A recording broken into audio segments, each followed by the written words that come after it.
உறுதியளிக்கப்பட்ட ஓய்வூதிய திட்டத்தில் தங்களை சேர்க்காமல் திமுக அரசு பழிவாங்கும் நடவடிக்கையில் ஈடுபட்டு வருவதாக ஊராட்சி செயலாளர்கள் குற்றம் சாட்டியுள்ளனர். தமிழக அரசின் உறுதியளிக்கப்பட்ட ஓய்வூதிய திட்டத்தில் தங்களையும் பயன்பெற செய்யக்கோரி ஊராட்சிகளில் கிராம செயலாளராக பணியாற்றி வருவோர் 17வது நாளாக நேற்று போராட்டம் நடத்தினர். வாயில் கருப்பு துணிகளை கட்டிக்கொண்டு தங்களது கோரிக்கைகளை வலியுறுத்தி சென்னை சைதாப்பேட்டை பனைகள் மாளிகை அருகில் நூதன போராட்டத்தில் ஈடுபட்டனர். அரசு ஊழியர்கள் பெறும் ஊதிய பயன்பாடுகளை ஊராட்சி செயலாளர்களும் கடந்த 10 ஆண்டுகளுக்கு மேலாக பெற்று வரும் நிலையில் ஓய்வூதிய பலன்களை மட்டும் அளிக்காமல் ஏமாற்றுவது ஏன் என்றும் கேள்வி எழுப்பினர். இந்த பார்த்தால் நாங்கள் இங்கே 17 நாட்களாக போராடி வருகிறோம். இந்த தருணத்தில் உரிய அரசாணையை வெளியிட்டிருக்க வேண்டும்.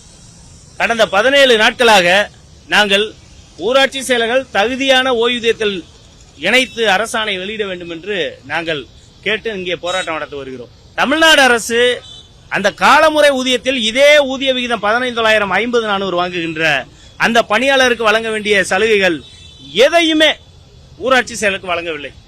விடுப்பு ஊதியங்கள் வழங்கவில்லை, எந்ததும் வழங்கவில்லை. நாங்கள் குறிப்பாக இப்போது கிட்டத்தட்ட 2 ஆண்டு காலமாக ஓய்வூதிய திட்டத்தில் இணைத்திட வேண்டும் என்று சொல்லி பல்வேறு இயக்க நடவடிக்கைகள் நாங்கள் எடுத்திருக்கிறோம்.